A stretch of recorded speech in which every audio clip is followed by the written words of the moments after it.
Aí, com o pai morto, os irmãos foram falar com José, atemorizados, sabe, esperando que José fosse agir e trazer vingança para eles por tudo que eles fizeram. E enquanto eles falavam, a Bíblia diz que José apenas chorava. José, tento me colocar no lugar dele para saber qual filme passava na mente dele, o que é que ele pensava em relação a isso, tudo que estava ocorrendo na mente de José. E eu sempre me emociono com essa parte, porque a história de José é muito rica, é muito cheia de coisas. E José, depois disso tudo, que após o choro, após isso tudo, ele para, olha para os irmãos e diz assim: Olha, estou eu no lugar de Deus para fazer alguma coisa com vocês. Na verdade, eu sei que vocês intentaram o mal contra mim, eu sei que vocês pensaram fazer coisas horríveis comigo e até fizeram, mas Deus transformou todo o mal em bem, para que se conservasse todo um povo em vida. É esse entendimento de José da soberania divina, é essa percepção de um Deus que age por trás das circunstâncias, para que o seu propósito possa ser concretizado e que nenhum plano dele, nenhum sonho dele para cada um de nós vai se frustrar. É isso que eu queria trazer hoje para cada um de nós. Eu queria, antes disso, que a gente lesse um texto que está lá em Romanos 11:33, que, para mim, ele exemplifica de forma clara a grande soberania de Deus em relação aos seus caminhos, os seus desígnios. Romanos 11:33 até o 36 diz o seguinte: ó profundidade das riquezas, tanto da sabedoria como do conhecimento de Deus. Quão insondáveis são os seus juízos e quão inescrutáveis os seus caminhos. Quem, pois, conheceu a mente do Senhor? Ou quem foi o seu conselheiro? Ou quem primeiro deu a ele para que lhe venha a ser restituído? Porque dele e por meio dele e para ele são todas as coisas. A ele, pois, a glória eternamente. Amém. Nossa mente é infinitamente pequena para percebermos e entendermos a infinitude do conhecimento e da sabedoria de Deus, e dos seus desígnios, seus propósitos, dos meios como Ele vai fazer com que cada coisa se cumpra conforme o seu querer e conforme a sua vontade. Então era isso que eu queria que saíssemos dessa noite com um pouco mais de entendimento e que possamos mergulhar na soberania de Deus, confiando 100% de que Ele não esquece dos seus filhos, não esqueceu de nós. Nesses momentos, em circunstâncias da nossa vida, nós podemos estar repleto de sentimentos negativos, principalmente nesse momento que estamos vivendo com esse apartamento social. Muitas vezes esse sentimento de solidão, esse sentimento de abandono, de esquecimento possa passar em nossa mente, em nosso coração, e esse entendimento de que existe um Deus por trás disso, que não perde o controle, que não é pego de surpresa, que está agindo para o meu bem, para o seu bem, fazendo com que todas as coisas, boas ou ruins, na nossa visão, cooperem sempre para o nosso bem, conforme os seus propósitos, conforme os seus desígnios para cada um de nós. Então eu queria focar um pouco mais na história de José. Lógico que a gente não vai ler a história toda, são 13 capítulos, vai do 37 ao 50, a gente não tem tempo para se debruçar nisso, mas convido você, é uma leitura fluida, uma leitura rápida, porque é uma história envolvente e emocionante, tudo que acontece com José.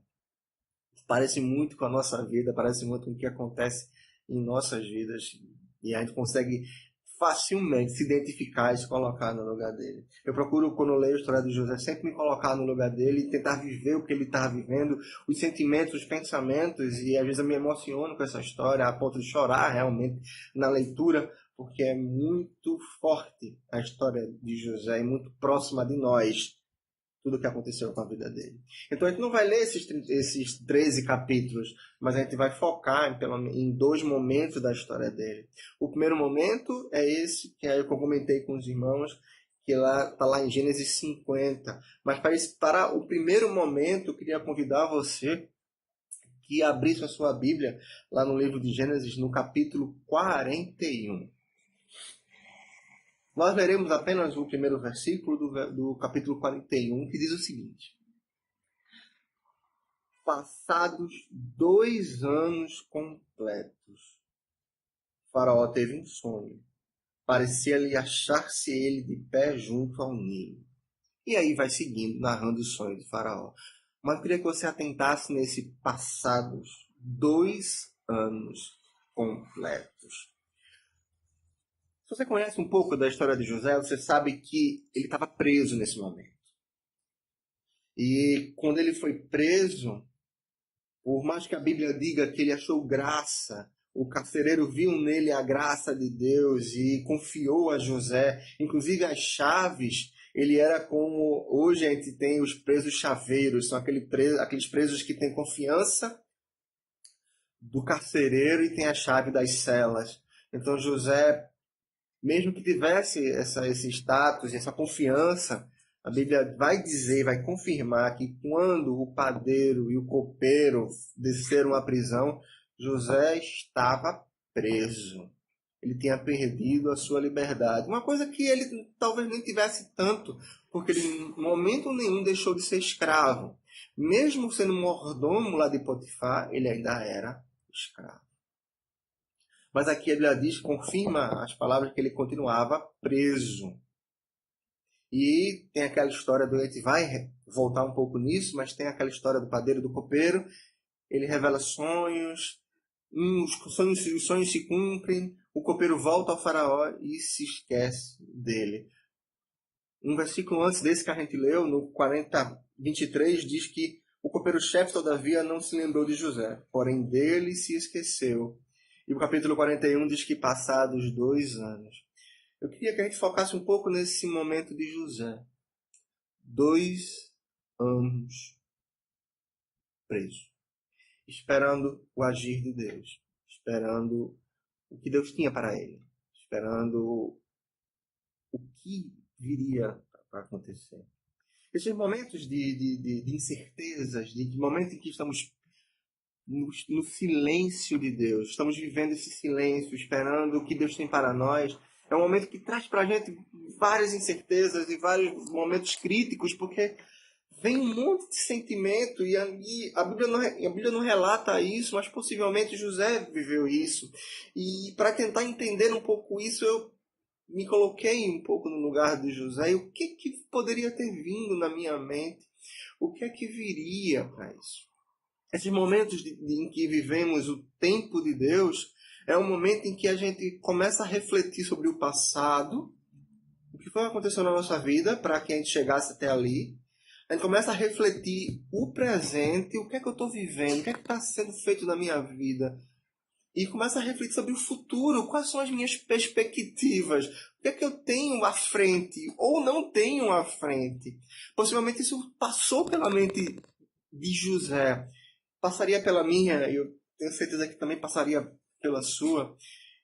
E o primeiro ponto, nesses 2 anos que eu acredito, pelo menos eu passaria por isso, era uma reflexão sobre o passado. O que aconteceu com a minha vida para eu estar aqui agora? Por que está tudo aqui? Como é que eu vim parar aqui? Por que está tudo assim na minha vida? E é importante lembrar que a gente vai olhar isso, mas percebendo que a promessa de Deus, os sonhos que Deus tinha dado a José ainda não se cumpriram. Então José parava e por que Deus me fez sonhar? Por que Deus me fez ter isso? Por que Deus me fez sentir isso?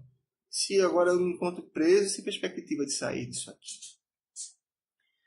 A primeira coisa que talvez tenha passado na mente de José, com certeza passaria pela minha, é: por que meu pai me mandou ir falar com meus irmãos lá em Siquém? No capítulo 37 lá de Gênesis, você pode abrir para acompanhar, eu não vou fazer a leitura, mas é a história de José, e diz que Jacó tinha essa predileção por José, embora José não sendo seu filho primogênito, mas Jacó tinha essa predileção a ponto de fazer uma túnica de príncipe para um pastorzinho, e isso causava ciúmes, causava inveja dos seus outros irmãos. E a Bíblia diz que Jacó sabia disso. No próprio capítulo 17 diz que Jacó após a Bíblia falar do sentimento de inveja e ciúme dos irmãos, diz que Jacó via isso e guardava isso e ponderava sobre isso. Então, os irmãos de José tinham ido pastorear ovelhas lá em Siquém. Siquém tinha um problema em relação a isso. Siquém ficava a pelo menos 70, 80 quilômetros de Hebrom, onde Jacó estava com seus filhos. Então, os irmãos de José tinham ido para lá. Outra questão é por que Siquém? No capítulo 34, a Bíblia vai relatar o problema que teve dos israelitas, de Jacó e seus filhos, com Siquém. Diná, a única filha de Jacó, tinha sido estuprada por um príncipe lá, o Siquém era um príncipe. Então, ele tinha olhado para Diná e tinha se namorado dela e tomou ela à força. Então, seus irmãos, Simeão e Levi, armam uma cilada para o povo e eles dizem assim, olha, beleza, a gente até aceita. O chefe da família lá de Siquém, ele vai falar com Jacó e diz, olha, ele quer casar com ela. Agora, pede alguma coisa aí que a gente faz, porque ele se namorou e quer ficar com ela. E os irmãos de Diná falam com ele, olha, a gente é israelita, a gente não vai aceitar isso se vocês não se circuncidarem. Porque eles sabiam que, após os homens de Siquém se circuncidarem, haveria um tempo de descanso onde eles estariam sangrando, debilitados, passando ainda por esse tempo de cura. E eles aproveitam esse tempo de cura para entrar na cidade e matar esses homens, matar os homens de guerra da cidade. Então, existia um problema entre Jacó e Siquém. Então, por que os filhos de Jacó foram pastorear lá em Siquém? E Jacó, porque Jacó, sabendo dos ciúmes de seus irmãos, manda José, e a Bíblia diz que quando José se aproxima, os irmãos veem José por conta da túnica. Então eles veem, ó, lá vem lá o sonhador, lá vem aquele sonhador, e quando ele chega perto, antes de jogar José lá no poço, eles tiram a túnica de José. Então, por que Jacó manda José buscar seus irmãos lá em Siquém? E o José ainda se perde no meio do caminho, ainda com a túnica. José deve ter levado 3 a 4 dias para chegar em Siquém. E os irmãos não estavam em Siquém, estavam em Dotã, que fica a mais alguns quilômetros para lá, mas pelo menos um dia de viagem até encontrar os irmãos. Não tinha motivo para que Jacó enviasse José. Qualquer servo poderia fazer isso de uma forma muito mais eficiente e muito melhor. Mas existia um Deus por trás disso tudo. Existia um Deus que estava trabalhando para que os seus propósitos fossem cumpridos. Dotã, ele ficava na estrada comercial que vinha desde a Palestina, de Gileade, e até o Egito. Então era necessário que José fosse parar no Egito para que começasse os propósitos de Deus a se cumprir na vida de José. Era necessário que José fosse atrás dos irmãos, passasse por tudo aquilo, tivesse a sua túnica retirada, fosse jogado num buraco, para que ele começasse o seu processo de amadurecimento. Ele começasse o seu processo de crescimento. Existe um escritor que diz, eu não lembro o nome, mas ele diz o seguinte, que não é saudável o sucesso para quem não está preparado para ele.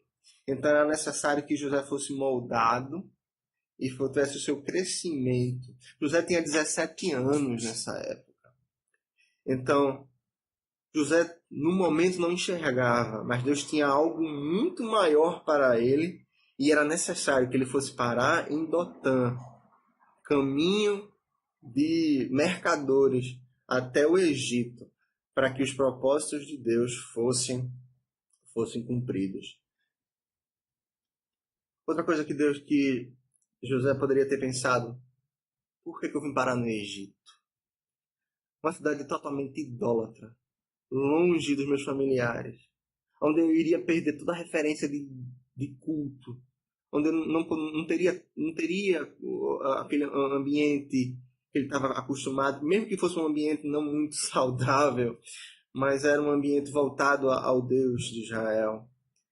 Ele fosse morar num lugar onde tinham mais de 2.000 ídolos, se conhecia, incluindo o próprio faraó. Por que Egito? Mas José talvez não tivesse esse entendimento, e lá naqueles 2 anos da prisão, a refletir sobre isso, ele começasse talvez a perceber que era o melhor lugar para ele estar.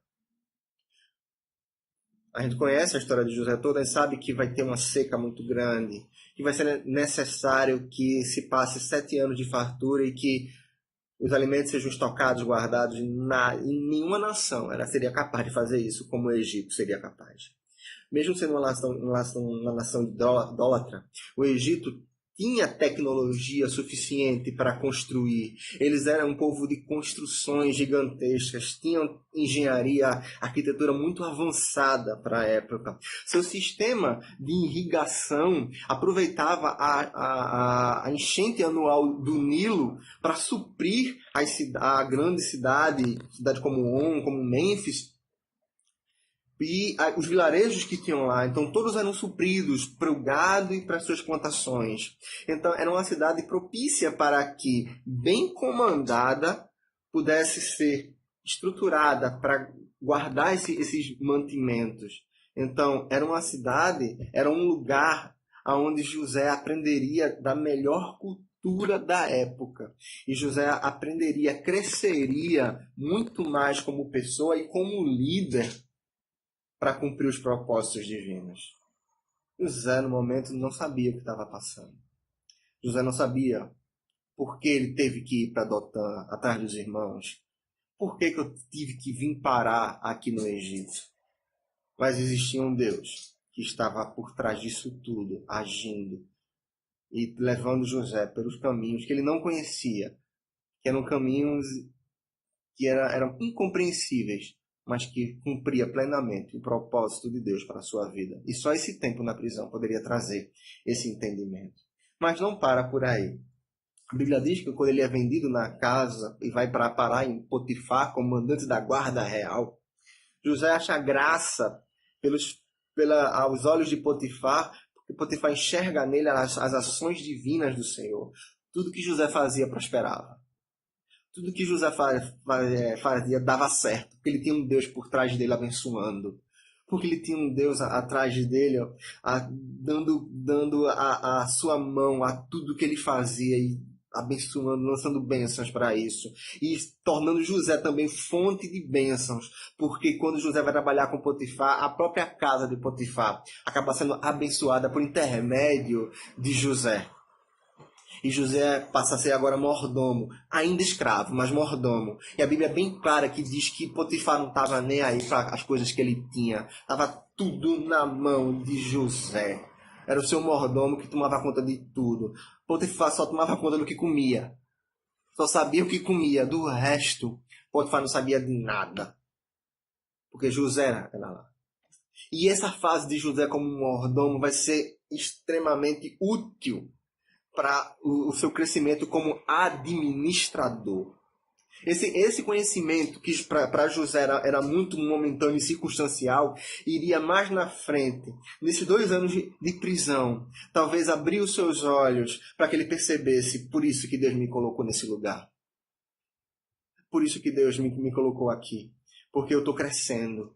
Porque eu cresci. Porque eu aprendi. Porque eu me desenvolvi. Esse tempo de José lá, com Potifar como mordomo, aprimorou os conhecimentos administrativos de José, de como administrar, como cuidar, e como cuidar na fartura, porque Deus trouxe fartura à casa de Potifar.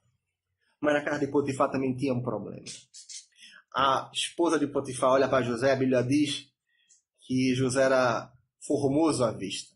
E a esposa de Potifar olha para ele e se interessa e trata ele como escravo mesmo, diz: deita-te comigo. Talvez na mente dela ela pensasse: ele é escravo, tem que fazer o que eu mando.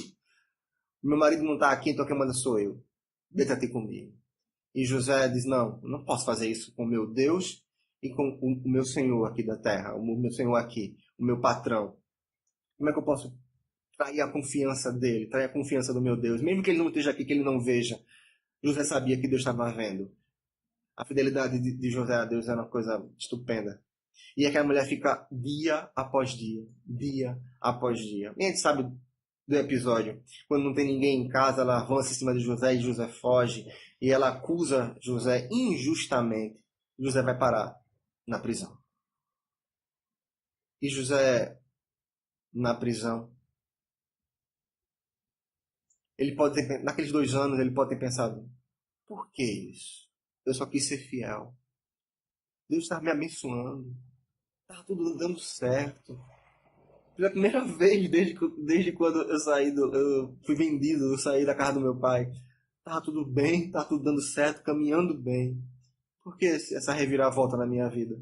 Por que agora eu me encontro preso aqui? E tinha um motivo para isso. Se a vida de José continuasse como estava, ele como mordomo de Potifar, tudo indo muito bem, José possivelmente não teria tido contato com o copeiro e com o padeiro. Possivelmente ele também não teria tido contato com o faraó. Então a vida dele ia se resumir aquilo ali. Tava bom? Tava bom. Mas não estava bom o suficiente para os planos de Deus para a vida dele. Era um momento de comodismo. José poderia estar acomodado com aquela situação. Escravo ainda, mas mordomo. Um certo status, uma certa posição na casa de Potifar. José tinha alcançado naquele momento ali talvez um status maior do que muita gente ali tinha. E aquilo podia trazer para José um comodismo. E ele pode ter questionado: estava tudo indo tão bem. Por que essa mulher veio fazer isso comigo? Por que Deus permitiu que essa mulher fizesse isso comigo? Mas como eu já falei antes, tinha um Deus por trás disso, agindo para trazer o melhor para a vida de José. Não era aquela vida de mordomo que Deus tinha planejado para José. Não era aquela vida na casa de Potifar, ainda escravo, que Deus tinha planejado para a vida de José. Embora José não percebesse, era necessário que ele fosse para a prisão, conhecesse lá o padeiro e o copeiro do rei, e começasse a desenvolver 2 coisas importantes na vida dele. A primeira coisa é, a Bíblia diz que, já falei isso aqui acho que no começo, a Bíblia diz que José, quando chegou lá na prisão, Deus continuava com José. Deus continuava abençoando a vida dele. Deus continuava trazendo bênçãos a tudo quanto ele fazia, a ponto de o carcereiro ver em José as bênçãos de Deus e confiar plenamente nele. José era como se fosse o chaveiro daquela prisão. E José tinha as chaves da prisão. Continuava preso. A Bíblia é clara quando diz que quando o padeiro e o copeiro chegaram, eles foram para a prisão onde José estava preso. Mas ele tinha conseguido um certo status naquela prisão. Ele tinha conseguido uma certa amenização da sua situação lá, pelas bênçãos de Deus na sua vida, mas continuava preso. Mas José aprende com isso, com esse momento lá, a também a lidar com a escassez. Então ele preso, ele teve que perder tudo que ele tinha, todas as regalias, ele teve que aprender a administrar isso. E a lidar também com pessoas. Porque ali na prisão, ele tomando a chave da cadeia, a chave de cada cela, ele lidava com pessoas das mais diversas índoles e tipos que estavam ali presos. E ele também, como preso injustamente. Então ele aprende a lidar com pessoas, que seria essencialmente fundamental para que lá na frente Deus o usasse como administrador do Egito todo. Então, ele aprendeu como mordomo e aprendeu agora como carcereiro, como chaveiro. E lá, ele aprende também a agora não só interpretar os seus próprios, não só ter os seus próprios sonhos a interpretar, mas agora interpretar os sonhos dos outros. Ele começa a desenvolver e a ser conhecido como intérprete de sonhos. E talvez José, no momento, não desse muito valor para isso, mas para o egípcio, os sonhos eram extremamente importantes para os egípcios, principalmente para os governadores, por ser uma cidade muito mística. Então, os sonhos era essa representação de um futuro, de um entendimento do que vem do futuro. E o intérprete, ele tinha uma posição de prestígio no meio do Egito. O intérprete era muito bem visto para isso. E na prisão, com o padeiro e o copeiro, José vai ser lembrado como intérprete. E isso que vai trazer ele à presença de Faraó, embora ele não soubesse. Então tinha um motivo para ele ser preso também. Tinha um motivo para ele ir parar em Dotã, naquele buraco que os irmãos colocaram ele. Tinha um motivo para ele parar no Egito, numa cidade idólatra. Tinha um motivo para ele ter parado na prisão.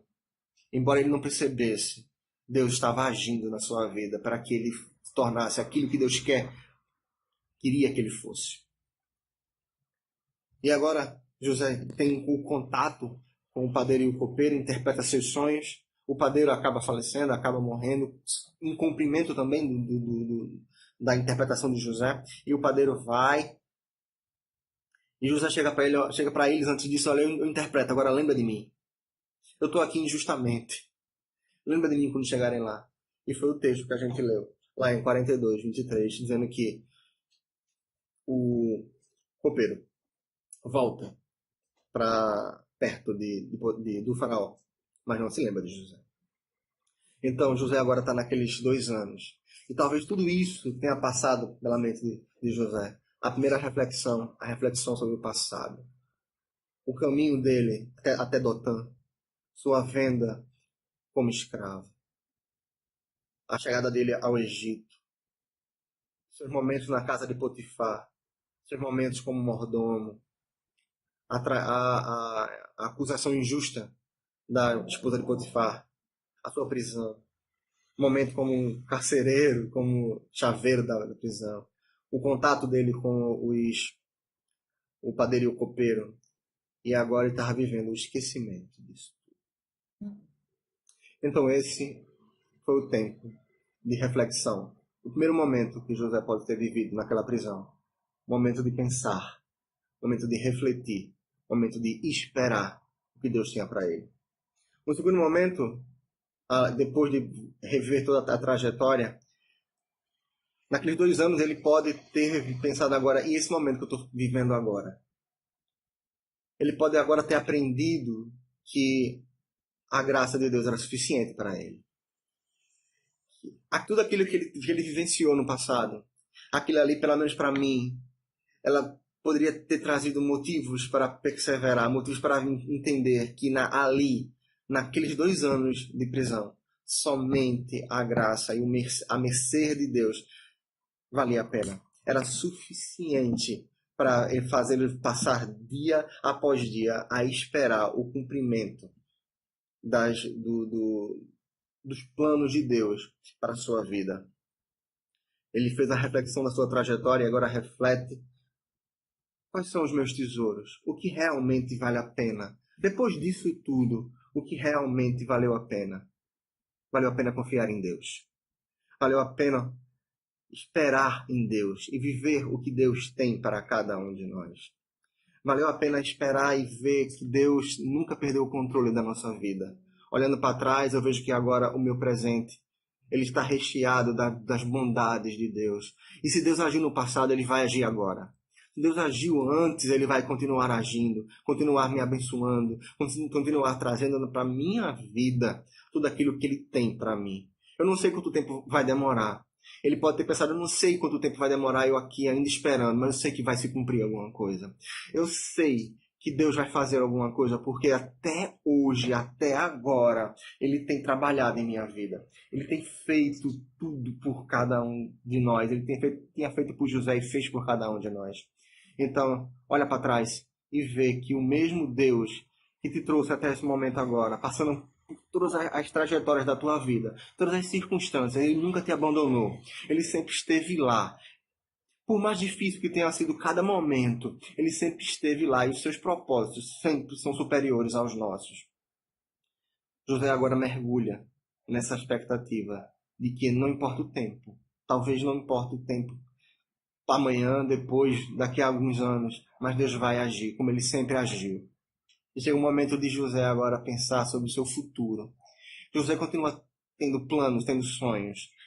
Talvez ele tenha lembrado dos sonhos dele, dos primeiros sonhos, aqueles sonhos em que Deus coloca ele como principal da casa do seu pai, onde todos se curvam perante ele.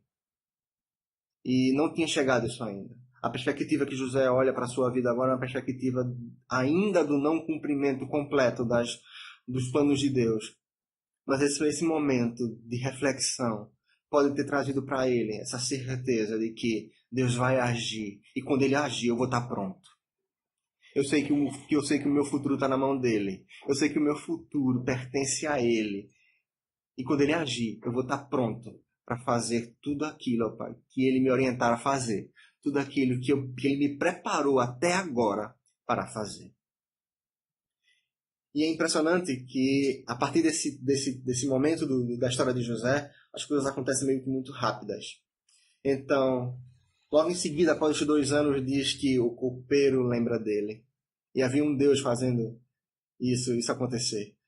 O faraó sonha e não tem que interprete. E Deus aviva a memória do copeiro e ele lembra, eu conheci um intérprete. E assim como ele disse, aconteceu comigo, lá naquela situação. O faraó lembrava da situação, que ele tinha levado o copeiro e o padeiro para a prisão. E traz ele aqui. Traz ele aqui agora, eu quero conhecer esse rapaz. E José interpreta, como a gente já conhece a história, e José interpreta os sonhos de Faraó. E tudo aquilo que vai acontecer, Deus mostra a Faraó através dos seus sonhos e da interpretação de José 14 anos no futuro. Deus revela os seus planos durante 14 anos. E José diz, olha, elege alguém. Para esses 7 anos de fartura que virão, elege alguém, um bom administrador de confiança, para que ele possa fazer estoque da comida, administrar isso bem, que ele possa fazer estoque, que ele possa guardar isso, para que nos próximos 7 anos de escassez, o Egito possa estar bem. E Faraó olha para ele e enxerga somente Deus na vida de José e diz, não tem ninguém melhor do que você. Eu não consigo encontrar ninguém mais sábio para isso. E José estava pronto para agir nesse momento. Como a gente falou um pouquinho antes, José estava pronto. Ele tinha vivido já o tempo dele de administração, o tempo dele de cuidado com as pessoas, lá no cárcere e lá como mordomo. José agora tinha crescido, José agora tinha evoluído. E ele agora, com 30 anos de idade, 13 anos depois, ele estava pronto para viver aquilo que Deus tinha para a vida dele. Quanto tempo você está esperando para que Deus haja na sua vida? Talvez não seja o momento agora. Talvez você não esteja pronto, mas Deus está deixando você pronto. Está lhe preparando, está lhe moldando, assim como moldou José. Aqueles 2 anos de espera foram anos de reflexão do passado, do presente e do que ele está pronto para o futuro. Reflita o seu passado, reflita pelo seu presente, quais são os seus valores hoje, o que você cresceu hoje, e pense no seu futuro. Você está pronto para aquilo que Deus tem para você? Você está pronto para viver aquilo? José agora, 13 anos depois, estava pronto, estava do jeito que Deus queria para que as coisas começassem a se cumprir. E Faraó dá a José esse cargo importante e oficializa isso perante o povo. E José vai passando pelo seu carro perante o povo e o povo se curvando para ele, ele lembra. E aquilo vem à memória dele, os seus sonhos iniciais. Os sonhos deles iniciais. E José revela isso através do nascimento de seus 2 filhos. Eu quero convidar você a abrir no capítulo 41, no versículo 50. Antes de chegar à fome, nasceram 2 filhos a José, os quais lhe deu Asenate, filha de Potífera, sacerdote de On. José, ao primogênito, chamou Manassés, pois disse, Deus me fez esquecer de todos os meus trabalhos e de toda a casa de meu pai. Deus trouxe a ele esquecimento.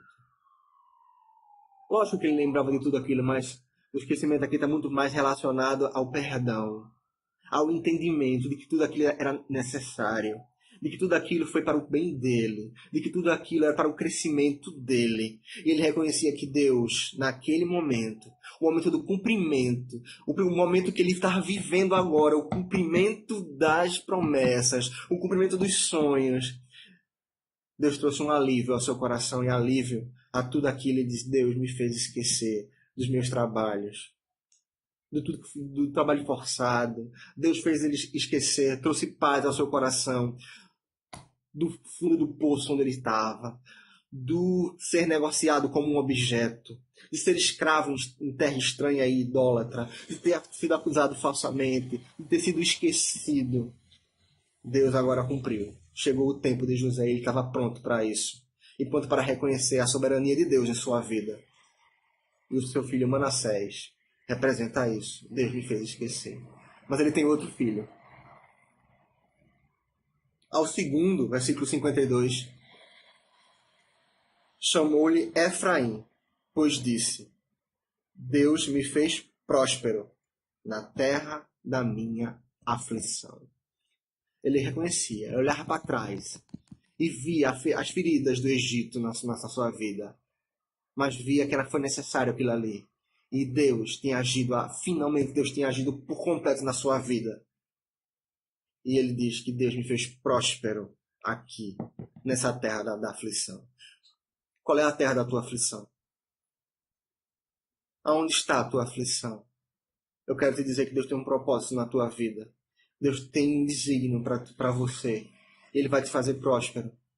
Quando eu falo prosperidade, eu não falo só prosperidade financeira, mas prosperidade de paz, de harmonia, de segurança, de compreensão, de entendimento de que Deus é superior e soberano na tua vida.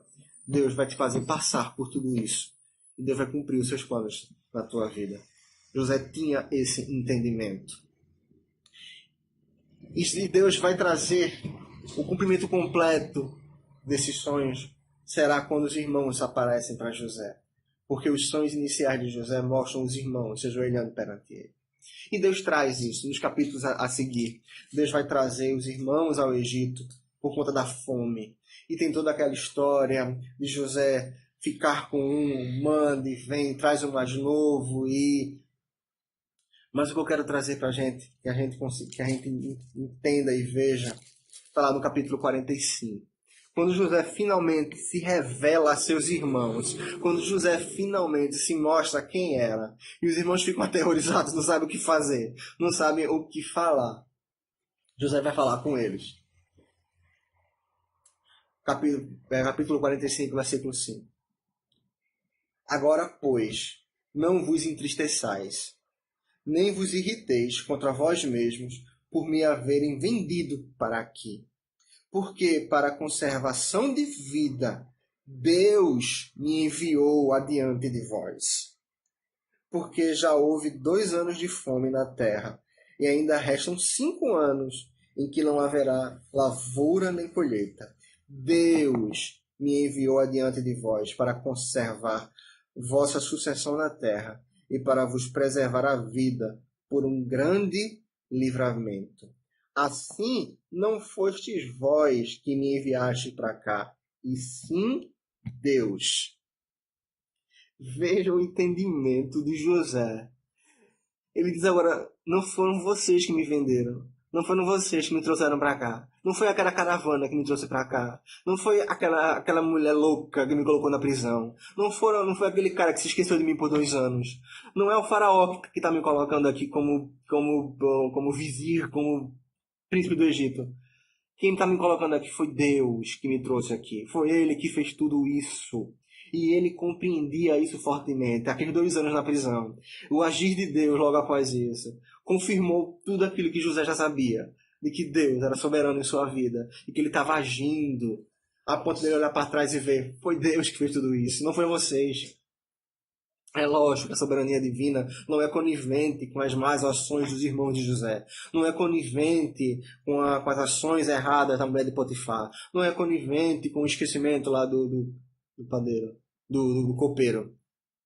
Mas a soberania de Deus é agir apesar disso tudo. Fazer com que tudo isso, que aparentemente para nós é tão desconforme, é tão desconexo, mas Deus age através disso para que o seu propósito maior seja soberano e seja cumprido, apesar de todas as circunstâncias, que para a gente seria sinal de falha. O que para a gente é sinal de falha, para Deus é caminho de vitória. E José entendia isso. E diz, olha, não fica triste não. Não foi vocês não. Não foram vocês que fizeram isso. Não foram vocês que me colocaram aqui. Foi o próprio Deus para que se conservasse vida. E Deus, isso tem uma lição muito forte para nós também, porque os propósitos de Deus para a sua vida não é para te colocar num lugar alto e te deixar lá. Ele quer te colocar num lugar alto para que você seja bênção para aqueles que estão perto de você. Deus fez isso com José na casa de Potifar. Deus fez isso com José no cárcere. E Deus faz isso agora no Egito para com seus irmãos. Deus colocou José no mais alto posto abaixo de Faraó no Egito. Mas não para que José se gloriasse, para que ele fosse algo acima de todo mundo, mas para que ele fosse bênção para aquele povo e bênção para o seu próprio povo de Israel. Porque através de Israel viria o Messias para cada um de nós, para mim e para você. Deus sabia disso. Deus já tinha isso planejado há muito tempo atrás. Então, Deus colocou José ali para que ele fosse bênção. José sabia disso. José sempre vincula a sua posição, as ações de Deus a isso, a bênção, a conservação de vida. As ações de Deus na nossa vida não é simplesmente para nós, mas para que nós possamos ser bênção na vida de outras pessoas. E José entendia isso. Então, segue a história de José e a gente vai chegar agora no segundo momento que eu queria conversar com os irmãos, já para terminar, que está lá no capítulo 50. Capítulo 50, a gente vai ler do 15 ao 21. Vendo os irmãos de José que seu pai já era morto, disseram: é o caso de José nos perseguir e nos retribuir certamente o mal todo que lhe fizemos. Portanto, mandaram dizer a José: teu pai ordenou, antes da sua morte, dizendo: assim direis a José: perdoa, pois, a transgressão de seus irmãos e o seu pecado, porque te fizeram mal. Agora, pois, te rogamos que perdoes a transgressão dos servos do Deus de teu pai. José chorou enquanto lhe falava. Depois vieram também seus irmãos, prostraram-se diante dele e disseram: eis-nos aqui por teus servos. Respondeu-lhe José: não temais. Acaso estou eu em lugar de Deus? Vós, na verdade, intentastes o mal contra mim. Porém Deus o tornou em bem, para fazer como vedes agora, que se conserve muita gente em vida. Não temais, pois eu vos sustentarei a vós outros e a vossos filhos. Assim os consolou e lhes falou ao coração. Me colocando no lugar de José, assim como a gente fez lá quando ele estava aquele 2 anos de prisão, eu tento me imaginar o que pode ter passado na mente de José enquanto ele escutava aquela lamentação pelos seus irmãos, a ponto de fazê-lo chorar. A perspectiva dele talvez fosse a mesma perspectiva daqueles 2 anos, só que agora um filme se passava rapidamente na sua mente, relembrando toda a sua história. Um filme rápido, tudo aquilo ali. Inclusive os 2 anos de prisão e o que aconteceu depois disso. Porque agora ele revive, estando vivendo a promessa de Deus. Naqueles 2 anos de prisão ele estava revivendo tudo aquilo sem perspectiva, mas com fé de que Deus agiria mais lá na frente. Agora, tudo aquilo se cumpriu. Agora tudo aquilo estava pronto. Então ele olha para trás rapidamente, talvez isso tenha acontecido com ele, eu no lugar dele, talvez isso passaria pela minha mente, e talvez seja esse o motivo de tanta emoção a ponto de fazer chorar. De que olhar para trás e ver tudo aquilo que se passou e enxergar a mão de Deus sobre aquilo ali. Talvez a sua tristeza fosse que os irmãos talvez não tivessem entendido ainda aquilo ali. Ele poderia ter ficado triste, poderia ter ficado daquele jeito porque, por tudo que ele passou, por tudo que ele fez recentemente pelos irmãos, talvez os irmãos não tenham ainda entendido de que Deus tinha trazido a José para ali com um propósito muito maior. E que para que José fosse completo naquele momento, para viver as bênçãos de Deus, Deus, além de prepará-lo como homem, como administrador, Deus preparou a ele como um grande perdoador. José, além de intérprete, além de administrador, José tinha o dom do perdão, porque entendia, como a gente leu lá no capítulo 41, que não foram os irmãos que agiram, foi Deus que agiu para que tudo aquilo acontecesse e para que ele chegasse naquele momento. E talvez ao perceber que os irmãos não tinham esse conhecimento, trouxe para José essa tristeza. Ele diz, olha, estou eu no lugar de Deus. Isso para mim é a prova completa de que ele entendia de que os irmãos não tinham ainda percebido essa situação. Ele diz, olha, estou eu no lugar de Deus para fazer alguma coisa com vocês. Eu sei, eu sinto, eu senti, eu vi isso. Vocês fizeram muito mal para mim. Mas Deus transformou esse mal em bem, para que muita gente se salve. Fica tranquilo, eu vou cuidar de vocês, eu vou sustentar vocês. E a Bíblia diz que José vai viver 110 anos.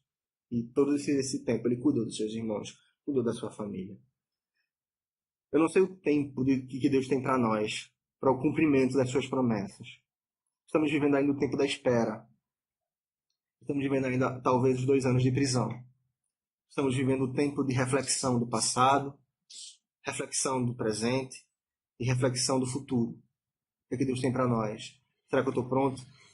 Mas eu sei que Deus vai agir. Mas somente quando for a hora certa. Somente quando for o momento certo. Confia nisso. Confia na soberania de Deus. Confia no que Deus tem para você. Nos sonhos que Deus já colocou no teu coração. Nos sonhos que Deus já colocou na tua mente. Nos planos que Deus já traçou para a tua vida. Que embora estejam incompletos, que embora possam estar ainda faltando alguma coisa, mas Deus vai cumprir no momento certo e na hora certa. Que Deus nos abençoe. Que Deus possa colocar em nós o mesmo espírito de José e entender a sua soberania, entender que nada foge do seu controle, que nada foge das suas percepções e nada pode impedir os seus desígnios e a sua vontade. Senhor nosso Deus, nosso Pai, muito obrigado por tudo que Tu tens feito em nossas vidas. Obrigado, Senhor, pela Tua soberania, pelo Teu cuidado sobre cada um de nós. Obrigado, Senhor, porque é reconfortante saber que todos os Teus propósitos vão se cumprir e nada falhará. Os Teus sonhos para cada um de nós, Senhor, estão no Teu coração e Tu irás agir no momento certo, na hora certa, para realizá-los. Senhor, que Tu possa estar falando aos nossos corações, abrindo nossa mente para entendermos a Tua palavra, entendermos, ó Pai, tudo aquilo que Tu tens para cada um de nós. Fique conosco, nos protege, nos ajuda. Em nome de Jesus. Amém.